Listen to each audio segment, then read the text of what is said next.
I am a survivor of every assault you can possibly think of. There was a lot of heaviness that you have carried through your life, but this amazing amount of joy that just radiates from you. It is okay to choose you. And aren't boundaries a really wonderful thing that nobody teaches us how to have?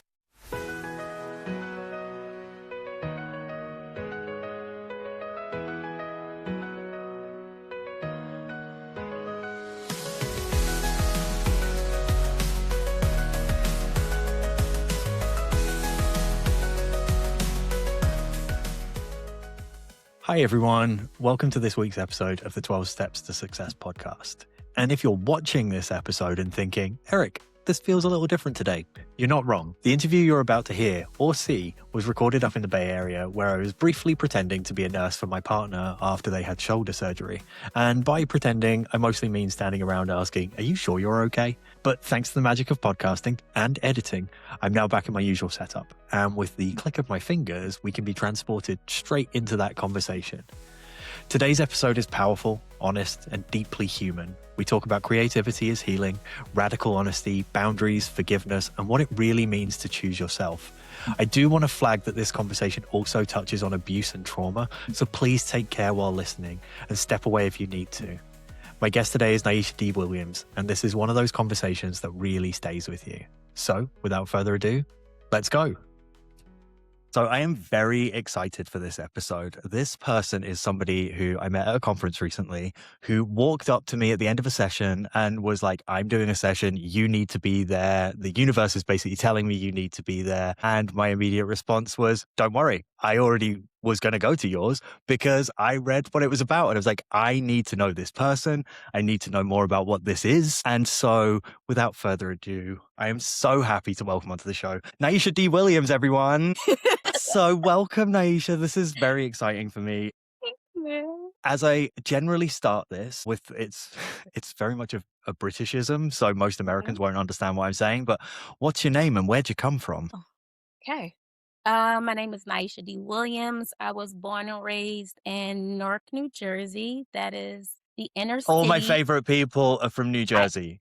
Just I am a saying. brick city girl, Jersey girl by heart. I attended Arts High School, which is a performing arts high school. Some of the greats, Savion Glover, Tisha Campbell, Michael B. Jordan. So that's rooted in me. But I am also this girl who grew up seeing a lot, just walking past a lot in the street. So this is who Nyeesha is. Nyeesha is someone who can come off possibly rigid, but absolutely loving and kind-hearted. Which is a great place to start from because, I think one of the things that came through for me when we were doing your workshop at this conference is like there was a lot of heaviness that you have carried through your life, but Mhm, this amazing amount of joy that just radiates from you and this mhm, happiness. And I think, there's a lot of kind of darkness in my past as well. And one of the things that has always kept me going is this ability, not just to like naively see the positive in every situation, but right. to be comfortable and confident in the fact that I know that if I get through this, everything will be okay. And also, Mhm. whatever this is kind of just temporary. And going back to that kind of darkness that you saw growing up, kind of what kind of things were you witness to and how did that make you feel kind of mentally and physically as well? Because these things do take a physical toll on us. Oh my goodness. I don't even know where to begin. So I am a firm believer in epigenetics. So what your mother carries is transformed into you, is transferred into you in embryo. So the things that she carried and her mother carried and her mother carried kind of gives itself to you without you even asking for it to give itself to you. With that So being said, my mother. Judaism is onto something. Okay. It's So all my through the woman. mom, right. My mom had me at 14. My dad was 18. So just that in itself was a lot of adversity. So I grew up with a teenage mom. My dad was in and out my life. He was on the run a lot. So there was a lot of police officers that came inside of the neighborhood looking for him. I had to experience that. Um, I am a survivor of every assault you can possibly think of. Some of the most gruesome assaults happened by family members. So that was something that I had to navigate. I learned that I suppressed it a lot. until I actually had like this breakdown where I started to smell my assailants and I had to start dealing with it. I was a teenage mom myself, And you're now a raising mother of my, 3, right? yes, I am a mother I of love this. 3. That's Thank you. power right there. Right. I was a teenage mom myself. Later on in my 20s, I took my parents to court to get custody of my sisters. So there was a lot. But you brought up something, just not naivete, like not really being naive to life, but just knowing that there are options and you don't have to stay in the space where you feel like you're rooted in or drowning in. So with every adversity, everything that I can list that I've gone through, it's always that counter, right? Like, how do I learn how to breathe again? And I think that I was trying to figure that out from the very beginning. So, yeah. Yeah. I think the whole thing about the kind of naivety of that, knowing that something can get better, and it's something I actually talk about in my newer book, which is so many people view hope as being Mhm. this like really naive thing, but actually hope is an active action. It's something that Yeah. you have to really kind of put yourself into, and there's work that goes within it. You're not just sitting back and being like, well, I hope it'll be okay. It's like, I have Right. hope that it will be better, and I have faith that I can get there, and I have the courage to push through. Like For all of sure. these things that are tools that I picked up in recovery. And so, how did you acknowledge it was happening to start with? And then, how did you begin to do the work on kind of unpicking that? Because, especially from your situation where these are people that are in a circle of trust and they Mhm. broke that trust, and you were at a young age where you were too young to know that they'd broken that and they'd abused their power. So how did you begin to kind of tackle that work? Can I bring you into the day that it happened? Not giving so much Mm, detail, but just like that sensory overload. yeah, of So I was in course. the supermarket. I was walking out of the supermarket to my car. I was 17 years old. And when I say I smelled, right? Like the sense of smell was so overpowering. I got confused. I'm like, I know I'm in another state. I know this person isn't around me. I know that if the person was around, it wouldn't be this type of situation or this environment. So I had logic to like kind of counter what was going on, what was uprooting itself in my body. But again, the sense of smell was so overpowering that my body started to tell me that it was actually happening again. And I got myself to safety. I got to my car and I passed out. And I was there Wow. for about 2 hours. And of course, no one came. I just woke up. And that was the moment, like the body keeps the score. That was the moment I said, okay, so it's time for me to share my truth. I went home, I shared it with my mom, and nothing happened after that. So it was important for me to say, if I don't want to go through this again, if I don't want to experience this again, I have to learn how to help myself. And I would start speaking about what happened to me in a playful manner, like around friends, hoping that they Mm, wouldn't judge me, but I'll just, say something really quick, like, have you gone through this? Or let me tell you what happened, right?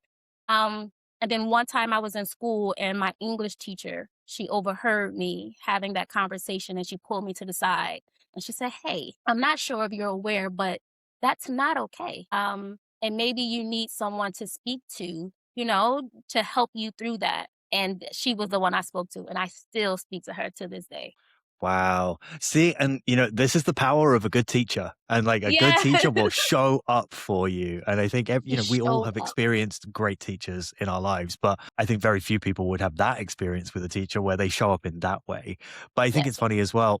Not funny. It's interesting because as a British person, we diffuse tension with humor all the time. It's like that is our go-to mechanism. And so making light of a situation, make a joke of it, to read the room and see how other people respond. It's a very British way of doing it. So I see myself in your way of doing it. Like that is Ooh, very okay. much what I would have done. There's something I read while I was doing my research on you, and it's about how your work fixes is kind of primarily aimed at not fixing brokenness, but reclaiming agency and power.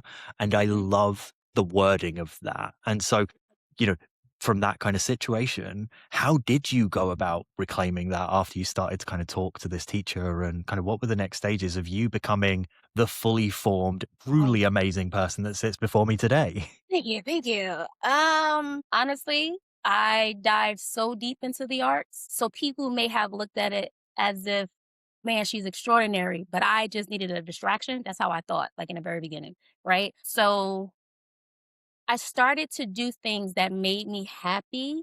And before the voices came that told me that would not make me happy, if that makes sense. So if I Mm, knew coloring was something that I enjoy, I started coloring a lot. So I would draw. Dancing was always my saving grace. So I would audition, I would travel the world and I would dance. Singing was my thing. So I would find myself in the studio, I would write and I would sing. And I started to notice the more and more that I was creative, the lighter I started to feel because I was using what was pinned up. These were my avenues of expression. So sometimes I didn't even have to say that I feel sad. I found a song that talked about sadness and then I just relieved everything through movement. mm, And when I was able to express myself in these ways, it was easier for me to articulate what I was experiencing prior to the expression. So it went from being a joke to so matter of fact that came with empathy right after if someone else experienced it. So what started with the conversation with me and my English teacher at the age of 17,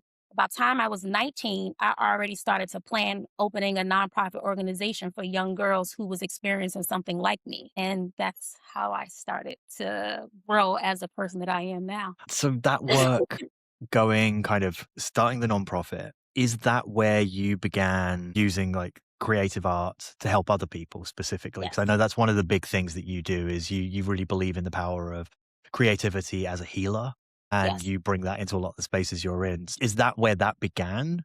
And It, how has it it kind of was. blossomed from there? So unofficially, right? So that's how it began. And then when I started helping raise my sisters, their friends would come to my house and they would say, hey, I see what you're doing with so and so. Is it possible we can come over and, we can experience whatever it is, whether it was homework assistance, whether it was just dancing inside of the living room. And I started to feel this sense of joy that I've never felt in my life. Like showing up for them was me showing up for the younger version of myself. Like the younger Nyeesha, was healing simultaneously as I was helping other people do their own healing. And I didn't even put it together at such a young age, but I just kept doing the work. So we started like in the living room of my home, just dancing, just singing, just writing music. And if someone was going through something, I would tell them to put it on paper, right? Put it on paper and then recite it when you come back the next day. And that started and then it got bigger and bigger. And I started partnering with other corporations and organizations and other teen girls in the city of Newark. And then someone was actually watching me on the internet. And I believe they said he was watching for like 3 years. I'm an Eastern Star. They're a Mason. And they said, the work that you're doing inside of your city is huge. I want to connect you with someone that I know in the Ugandan parliament. And I'm like, okay. I didn't think much of it, but I just thought it was like, like a young lady I was going to meet. And we got on the phone. There were a lot of tears. And I started working with the Ugandan parliament. And a year later, I Wow. opened up a school in Uganda. And then I just continued on and on and on. So now we have Malawi, Uganda, and Ghana, all girls schools. Wow, that's incredible. I'm probably jumping around a little bit, but is that how you ended up getting started supporting Beyonce's foundation as well? Yeah. So, I kind of get sweaty and exciting, and I get all of the things when I even hear her name. So, again, it was a moment of having my head down and doing the work. And someone from Big Good noticed what I was doing, and they said, hey, we submitted your organization to the foundation. And if you hear anything back, that's a good thing. If you don't, Wait, hold on. You didn't even submit it. They no. submitted it to the foundation for you. Oh my God, I Yeah. love this. This is so Yeah, yeah, good. yeah. This is the Yeah, yeah, universe yeah. working its magic.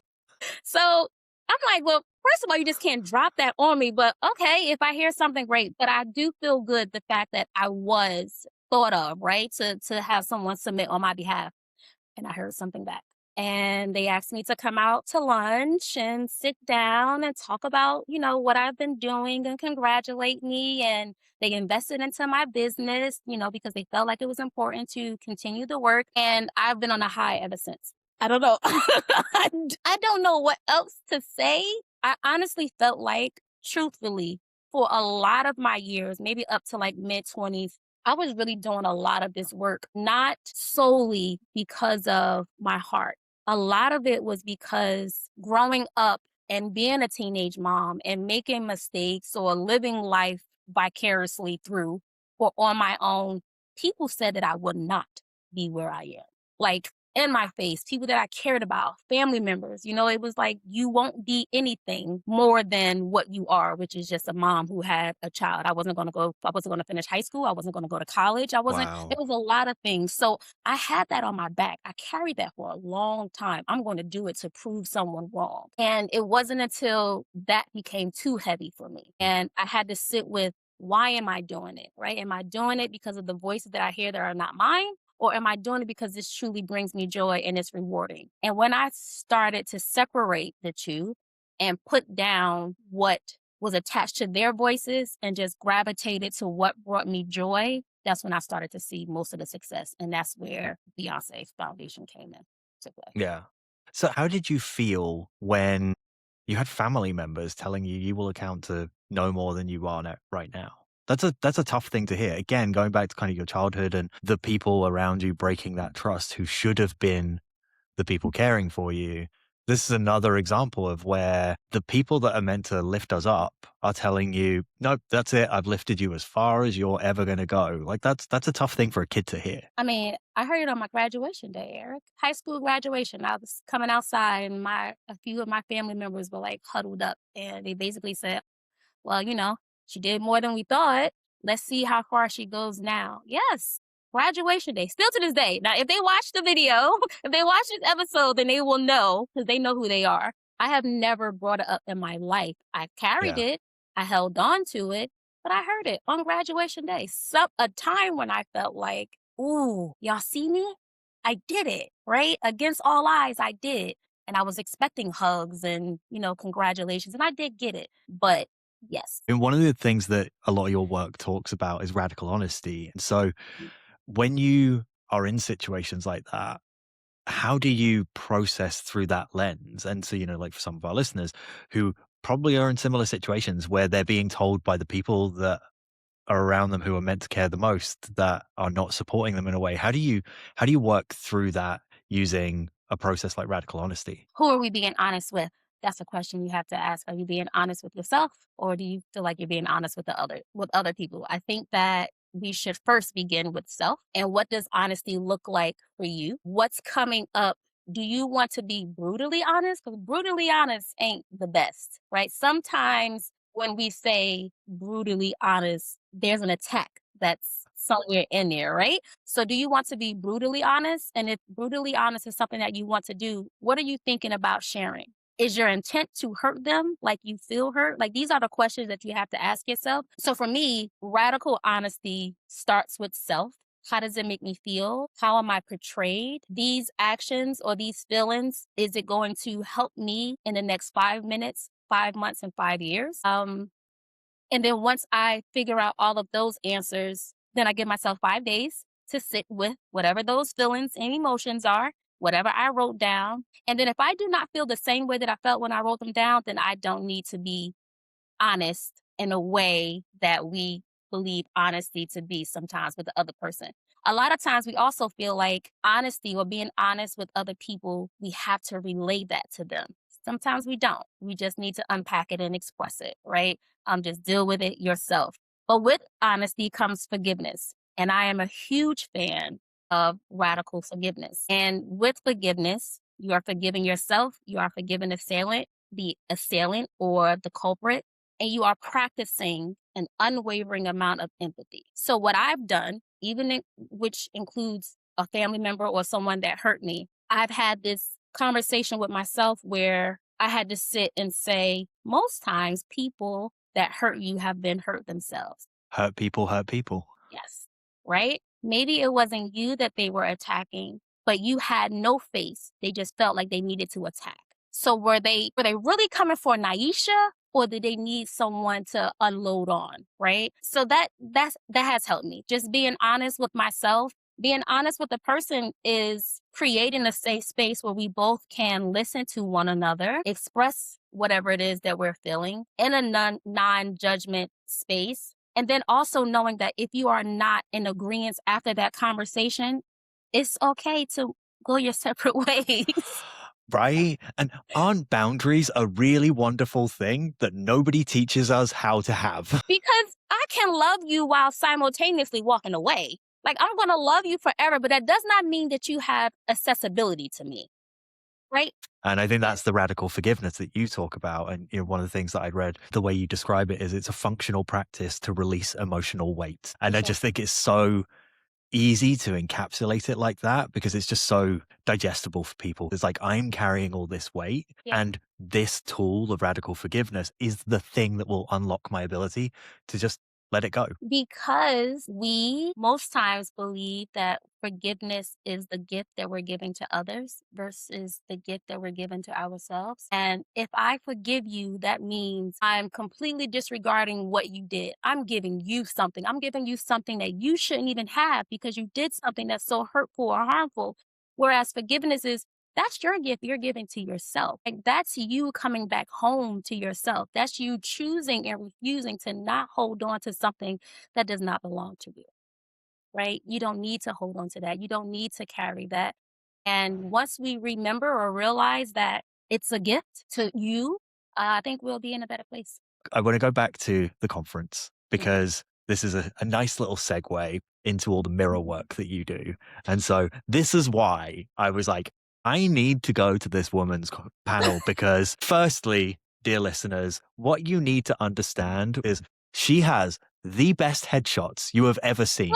Better than I'm not joking. Better than movie stars, better than 95% of the artists I've worked with. Like, these are next level. And I literally was like Thank flicking you. through the guide and I was like, who the hell is this? Like, and then I read all about the mirror work that you do. And I would love to know a bit about where did it come from? How did you discover it? And how did you push through the difficulties of being rigorously honest in this work? Because that's what it takes to make this work. Yes. It started with me looking in my own mirror. So while I was working in entertainment, I also had to pay bills. So I went to medical school and I became a nurse and then I went to therapies. Wait, Yeah. wait, hold on. Wait. You were working full time in entertainment and you were putting through yourself through nursing school. Yes. That's Yes. wild. 1000%. Yes. I can only imagine what your family members were saying at that time. Okay. Okay. That's an entire, yeah. Hmm. So my specialty was infertility and reproductive medicine. So I did that for 15 years. As soon as I graduated high school, I graduated at 17. I went into school to be a medical assistant while I was in college. And then once I graduated nursing school, then I just became a nurse where I was working in a gynecological space. So I just kept working and working. I learned everything that I needed to learn about the body, but not about the mind, really. And then I moved to LA. And while I was working on my nonprofit, I started working in Beverly Hills. And when I say I was getting paid the most money I ever got paid in my life, I was on Rodeo Drive. You would think that I was extremely happy. I had a black card. I was able to do anything that you can possibly think of. But I was so sad. I was so sad. And that's what started me going into the mirror. Like, what are you doing, Nyeesha? Like, you teach your daughters, but I didn't have my son yet. You teach your daughters that they should be living a life that brings them joy, that brings them happiness. And children don't learn from what you say, it's from what they see you do. So I will come home unhappy. The bills are paid, but I was extremely unhappy. And sometimes I wouldn't have time for them. So I started to speak to myself in the mirror. And every time I would go, I would get so upset. And the more upset I got, the more I started to write on my mirror what upset me, whether it was true, whether it was untrue, whether somebody told me this about myself. So I would come back the next morning and I would see these words. And I'm like, oh, these words don't make me happy. I need to start like cognitive behavioral therapy. I need to switch it, right? I need to Mm. switch not these negative thoughts, but with a negative thought, let me bring something positive right under it. So my mirror was just filled with a whole bunch of words and thoughts. And One of the pictures that you put up on during your presentation on a giant projector was this incredible image, really close up headshot with the words written on your face. And it was so powerful because there were words there that were rigorously honest. They were highlighting these real depths of emotions and darkness that has happened to you Yeah. and around you. How were you able to get that deep into the work so quickly? Or was that over a prolonged period of time? So I started doing it maybe about after a month of making this mess on my mirror. I quit that job and I came home to my husband and I said, I don't know how we are going to pay bills. I just know that I cannot do it this way anymore. Because at that time I was like the breadwinner. And he was like, okay, we're gonna figure it out, right? We're gonna make this work. Everybody needs a good partner like that. Yeah. And he was like, okay, we're gonna make this work. And for 2 weeks I fasted. I fasted. I was in my bedroom and I was just unpacking. I would go to the mirror and I will unpack. And the intent or my goal was to say everything that made me uncomfortable. That was it for these 2 weeks. I came outside of the room, dramatic or not, it may sound, but this is what really happened. I stepped outside of the room with this notebook of all of what I was feeling. I asked my husband, can you at least read about 10 pages of it? That's it. Just let me know what you think. He read it and he said, I think you should make a book out of this. I took some money out of my 401k and I invested and I self published my first book. I shared it with some friends. I shared it with some family members, and they started like calling me off the hook. Oh my God, I want to call my dad. Oh man, I want to call my mom. You make me want to. And I'm like, okay, well, that's cool. So I started to share with more people. And that book allowed me to go on tour for 3 years with a workshop called Sip and Become. And that's where we all got together and we sipped tea or water or wine and we became our best selves. And it was women coming from all places of the world.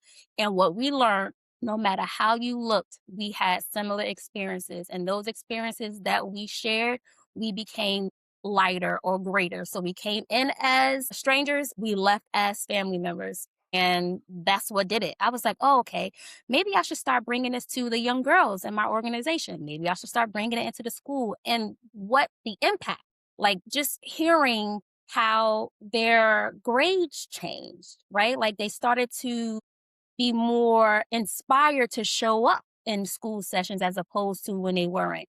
Not just being able to express themselves in the mirror, because what I would do is I would have someone standing in front of the mirror, and then behind said person, you would see someone holding a shoulder, and then someone else holding their shoulder, and someone else holding their shoulder, just symbolizing that you have a whole entire community working with you while you're working on yourself. And it brought in and it built relationships in school systems that people thought that they could not build because of this radical honesty. It's true. It's like there's so much kind of negativity that is thrust upon us. And when you were saying before about, you know, doing this workshop touring for 3 years, and the thing that became really apparent is like all these things that supposedly divide us, we are all the same. And I think, especially in the current political climate, not just in the US, but this is happening everywhere around the world, we are being told of all the things that divide us and that make us different, when Yep. the reality is we are not. I think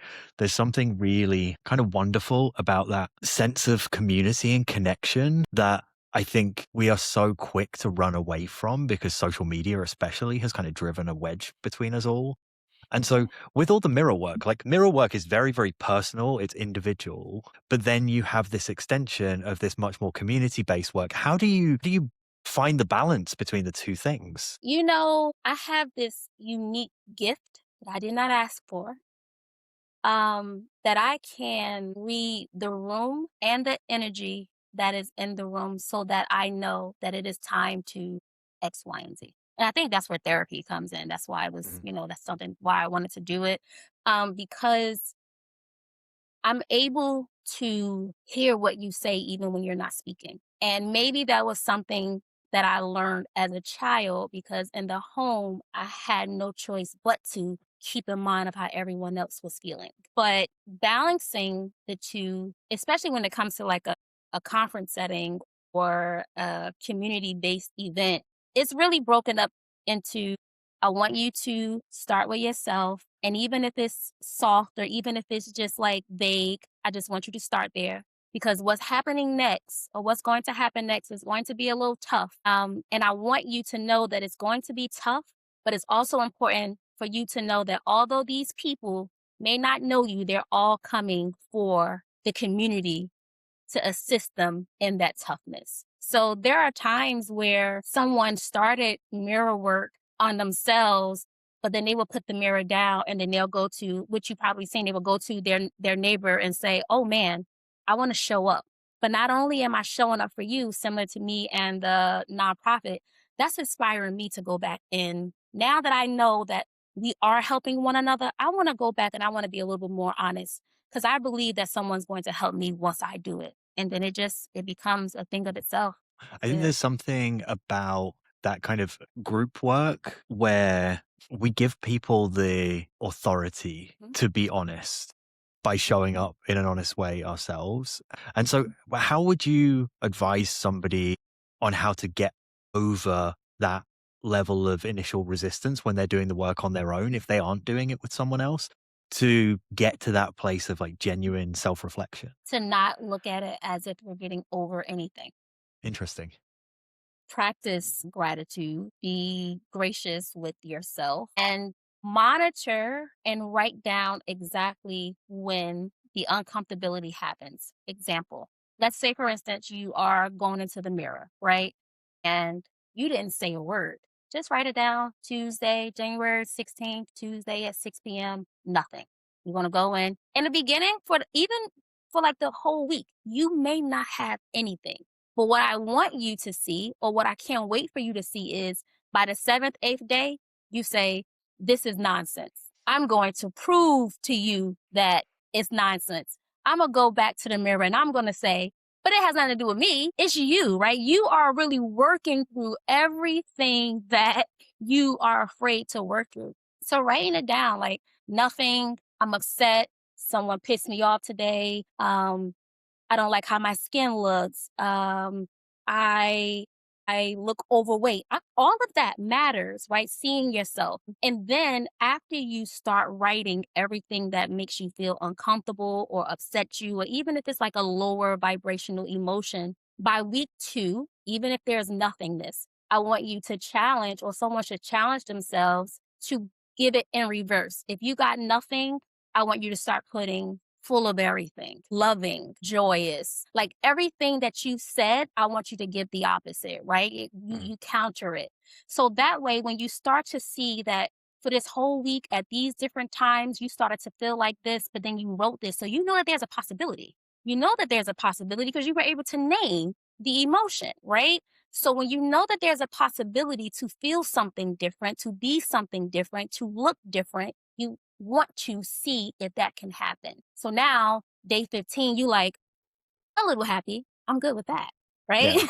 It's funny you talk about it through that lens as well, because one of the things that I've said to people for years is language matters. Mhm, And one of the reasons why it matters is because if you can say it, you can make it happen. And mhm. so often people are so afraid of the words that that actually keeps them in this like self-imposed prison because Yes, they're scared of what it means to be happy, to find joy, to be yes. curious, all of these things. And it's funny when you were talking about when you're looking in the mirror and you're like, oh, I've got bad skin. I feel puffy and bloated, that kind of thing. Most people, and I definitely am one of those people, the only experience I ever have of looking in a mirror is when I'm brushing my teeth or I'm putting on skincare. And at that Mhm, point, I'm like, oh, I've got a pimple. Oh, I've got a blemish. Oh, mhm, and it's like mhm, ultra critical. For mhm, me, when I was doing the mirror work, the hardest thing, and I can't be certain of this, but I'm pretty sure the hardest thing for most people, mhm. maintaining eye contact because it was Yes. so uncomfortable. Oh, Because the moment you look away, it's no longer real, right? Now you have a different thought. Now you can tend to something else. And it's like that distracts you from self. And it's like, okay, so when you do brush your teeth, let's say it starts there. They say you should brush your teeth for 2 minutes, right? It should be an active 2 minutes. You should literally be looking at yourself in the mirror for those 2 minutes. Oh man, find a blemish, right? Find the acne because chances are the pimple that you see today, you're not going to see that next week. You're going to see that true. it don't went away, right?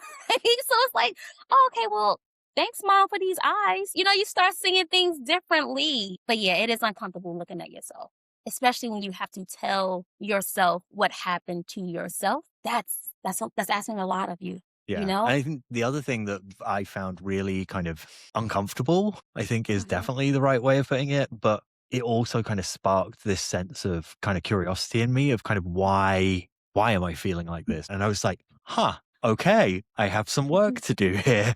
And that's the beauty of this is like it isn't about giving me an answer, it's showing me that there's work to be done. And then that Yeah. gives me other things that I can then bring in using my toolkit to approach these things bit by bit and just start chipping away. Because, we did that session for an hour. Nobody was fixed and healed by the end of an hour, but we all walked Right. away with signposts. And that was Yes. like so critically important. And everybody afterwards that I was talking to who had been in that panel was saying the same thing. They were just like, that was really eye opening. And I'm so excited to see what comes next. In terms of the overall wellness hype that we see in our industry and the kind of performative nature of TikTok wellness, Mhm. how do we move beyond that?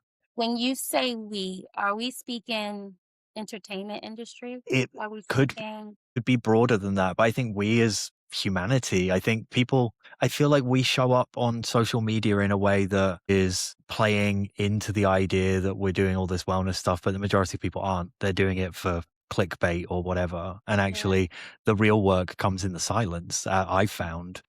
people may not like my answer. Love this already. The people that you find in your sphere is a direct reflection of who you are in that moment. So if you are truly working on your healing and your wellness and your health, you brought up how the universe works earlier in this call. You're going to gravitate to it and you're going to be pulled into it. I think right now, especially with this social media era, we are so worried, concerned, and fixated about the other person, where life starts and ends with us. So if we are doing the work on ourselves, it's going to happen. You are going to find a community that sees your authenticity. You are going to find companies that want to work with you because they see you, and you don't even have to be looking or asking or requesting for anything. So I think if people are focused more on them, um, and who they truly are, then it will be easier for them to see people for who they are without the performance aspect. So that's what I think. For me, I can spot bullshit a mile away. That's because I seen bullshit with me. Okay. I tried the bullshit myself. You hear me? So I know when I see it. And I could also see people who they're not worried about clicks. They truly believe in shadow work. They truly believe in putting those hours in. They truly believe in helping people become better people because they did it for themselves first. I think that's something that is definitely kind of prevalent in the industry at the moment that I'm seeing for sure is there's a whole bunch of people who have been in the industry for a long time. They've Mhm. been burnt out by the industry. They feel not jaded, but frustrated. And actually, they pivot their journey into helping the people who have stayed in the industry. And it's definitely one of the things that kind of prompted me to want to do this podcast was seeing all these amazing people around me who are on these incredible journeys, who have these exceptional career credits behind them, which, by the way, we haven't touched on this yet. Little Miss Grammy nominated. So, like, but people who have these amazing credentials who go, Mhm. I need to do what's right for me first. And that will then allow me to show up for other people and help them be the best version of themselves. And I think it's so inspiring and it's so motivational. And it's like we are all in this process of constant evolution. And it's so important to live in the present. You have 3 kids. Living in the present is probably the most important life skill that you have. It is. But I actually wanted to talk about the kids because one of the things that I had read was that during the pandemic, you introduced mirror work to the kids to kind of help them as a form of kind of self development, but also as a way to help them work through the isolation that it was causing kids because, Yes. kids experience the pandemic in a very different way to us. And so, how did that show up in your day to day and kind of how would you advise anybody else kind of introducing this into their parenting? Oh man, I cried a million tears in the beginning. I cried a lot of tears. I cried. It started with my oldest daughter. The pandemic was heavy for her. It was really, really heavy for her. And when we started the mirror work, I would cry for my younger self because it was things that she would bring up that I felt that I chose not to deal with because I had to be a parent. I cried as her mom. Um, and just grieving, right? So there were times where she did not want to look in the mirror and she didn't understand, what was the point of this. And I would just bring her and we would sit side by side. Sometimes I would hold her hand. And when it gets rough for her, she'll clench and she'll squeeze tight on my hand. But I would, let her know that you're not in this alone. Keep going. Right.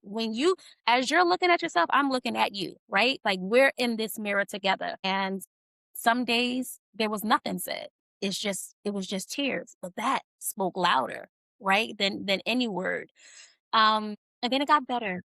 I can imagine in those moments as well, if you're sitting next to her and she's in these periods of like comfort, and when her gaze casts off, what she's actually seeing is your supportive gaze looking back, which gives her the strength to kind of keep going. So Eric, she would look like there were times where she would look at me, but I would not turn and look at her Mhm. because this is where we should be looking. And there were Yeah. moments where I told her off. There were moments where it was like, no one is going to show up for you like you show up for yourself. I'm here. I'm going to always be here.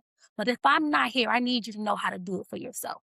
Go back to the mirror. Look again. I don't care if you can't see yourself because your eyes are too blurry from the tears. Get back there, wipe them off, and keep going. And then it started getting easier and easier. And then it got to a point where it was so easy, or it was easier than before, where we started to pay attention to our skin. So when I say this, it's because I lived it, right? We started to pay attention to our skin. And then she would go after our session, she would go research skin therapy and the skin and how you make it glowy, all the way until the point where she became a licensed esthetician and we started a skincare line based off of, and the skincare line is called That's Alchemy, based off of that mirror work. That's incredible. Okay, so this is the stuff that Googling you, it doesn't show up. That's amazing. But like Yeah, also you as a parent showing her not just what's possible in terms of personal development, but as an entrepreneur, as a businesswoman, showing her that anything is possible in that world as well.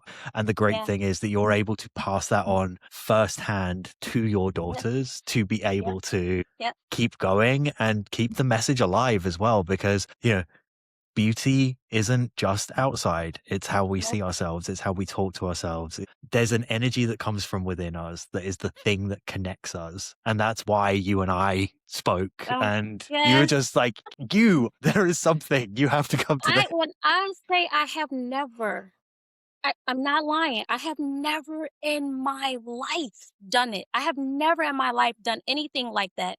And I think I prefaced it like that. I don't even know what's happening right now, but I need to see you later on. I don't know. I just felt called to do it, and I do what I'm called to do. If I feel it, I act on it.